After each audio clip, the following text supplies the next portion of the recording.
Selasa, tanggal 23 Maret tahun lalu terjadi kecelakaan maut antara truk bermuatan gipsum dan motor yang terjadi di jalan raya yang terletak di Kabupaten C.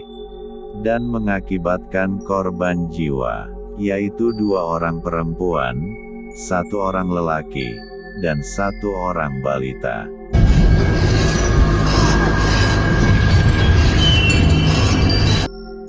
Assalamualaikum, salam rahayu, selamat pagi, siang, sore, atau malam. Kali ini admin akan menceritakan pengalaman seorang supir truk. Jangan lupa like dan subscribe untuk membantu channel ini agar channel ini terus berkembang. Nama dan tempat kejadian kami samarkan untuk menjaga privasi.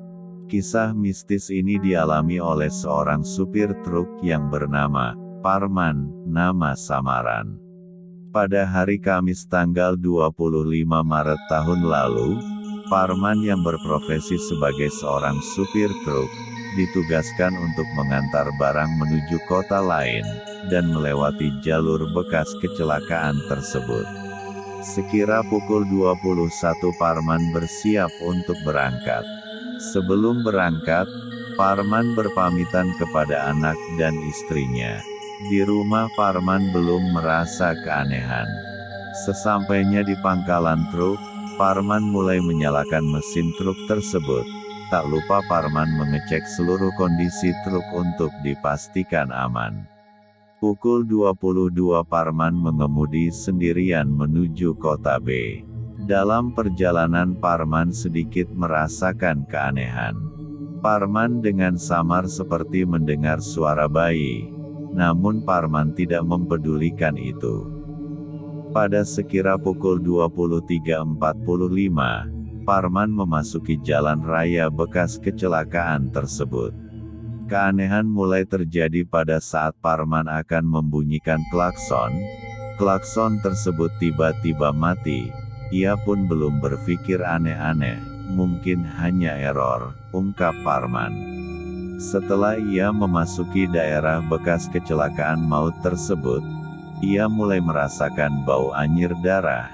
Dia mulai merasa aneh, dan sambil mengemudi, ia mencari-cari bau anyir tersebut ke bagian belakang jok pengemudi. Namun ia tak menemukan apa-apa. Saat pandangannya berbalik ke arah depan, dia dikagetkan dengan perempuan yang tiba-tiba menyeberang jalan. Ia pun seketika mengerem truk tersebut. Ia pun turun dari truk karena ingin memastikan perempuan tersebut tidak tertabrak. Namun setelah Parman turun dan ke depan truk, tak ada seorang pun yang ia lihat. Padahal sewaktu akan turun ia masih melihat perempuan tersebut di pinggir jalan. Kok aneh, kata Parman dalam hati. Ia kemudian melanjutkan perjalanan, namun saat akan injak pedal gas, ia merasa sudah menginjak pedal namun bunyi mesin sama sekali tidak meraung. Spontan dia melihat ke arah kakinya. Dia kaget saat yang ia injak bukanlah pedal gas namun kaki manusia. Ia pun mulai panik dan turun kembali dari truk tersebut. Di jalan tersebut memang terkenal sepi dan rawan kecelakaan. Karena kebanyakan yang lewat adalah truk besar bermuatan. Dia mencoba menenangkan dirinya dengan meminum air mineral. Dan setelah dirasa tenang, ia kembali masuk ke dalam truk. Ia memberanikan diri untuk melihat kembali ke arah bawah setir kemudi dan tidak dilihatnya lagi kaki manusia tersebut. Alhamdulillah, ucap Parman. Dia kembali mengemudikan truknya. Saat beberapa waktu, ia kembali mendengar suara bayi menangis di dalam kabin truk tersebut. Dan itu terdengar sangat jelas di telinganya. Parman pun berdoa yang dia bisa. Alhamdulillah suara tersebut hilang. Namun, sekira 2 km sebelum lokasi kecelakaan tanggal 23 Maret. Saat ia akan memegang tuas perseneling, ia merasa yang dipegang bukanlah tuas tetapi tangan manusia. Ia kaget dan saking kagetnya ia sampai putar setir atau banting setir ke kiri. Untungnya dia masih bisa mengontrol laju truk tersebut dan tidak terjadi kecelakaan. Ia pun kembali panik dan berdoa. Dan sesampainya di titik lokasi kecelakaan lusa kemarin, dia benar-benar syok dan kaget setelah dia mendengar suara perempuan di telinga kirinya. "Mas, berhenti dulu." Sontak Parman langsung menoleh ke arah kiri, dan betapa kagetnya Parman, dia melihat sosok perempuan yang sudah duduk di jok sampingnya. Dengan wajah yang penuh darah dan di pangkuannya ada seorang bayi. Parman pun seketika itu berhenti dan turun dengan panik. Posisi truk masih berada di tengah jalan dan pintu kanan yang masih terbuka. Ia berlari dan bertemu seorang security yang berjaga di salah satu kantor dekat lokasi kejadian kecelakaan. "Tolong Pak," ucap Parman sambil tergesa-gesa. "Ada apa Pak?" ucap security tersebut dengan santai dan seolah sudah mengetahui apa yang Parman alami. "Ada perempuan di dalam truk saya Pak," ucap Parman. "Perempuan? Sudah. Tenang dulu, nih minum air putih dulu biar lebih tenang," kata security tersebut. Setelah agak tenang, security kembali bertanya, "Ada apa Pak? Coba cerita." "Itu Pak, tiba-tiba ada perempuan di jok kiri saya. Wajahnya penuh darah dan memangku bayi," kata Parman dengan sedikit masih ketakutan.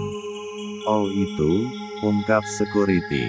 Parman sedikit terbengong. "Sudah itu truk dipinggirin dulu, takutnya bikin truk lain susah lewat," ujar security tersebut. Parman pun menggelengkan kepalanya karena tidak berani masuk ke dalam truk tersebut. Akhirnya security tersebut memarkirkan truk itu di depan kantornya.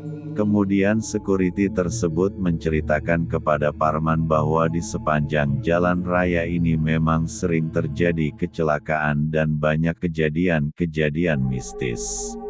Parman kemudian mengerti mengapa security tersebut terlihat santai saat Parman berucap ada perempuan.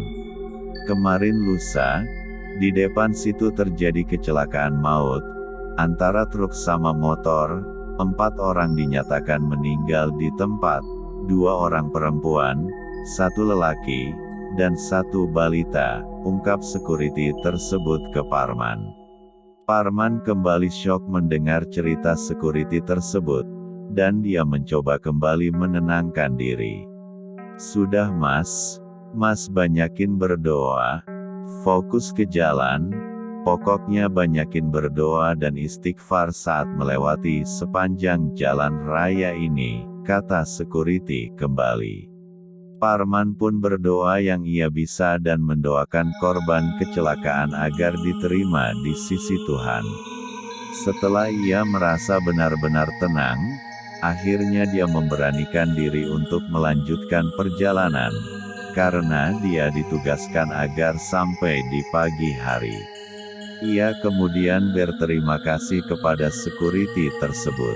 Security tersebut berpesan agar jangan lupa banyakin doa dan bunyikan klakson di setiap tikungan dan jembatan. Lalu Parman teringat dengan klakson truknya yang tadi mati.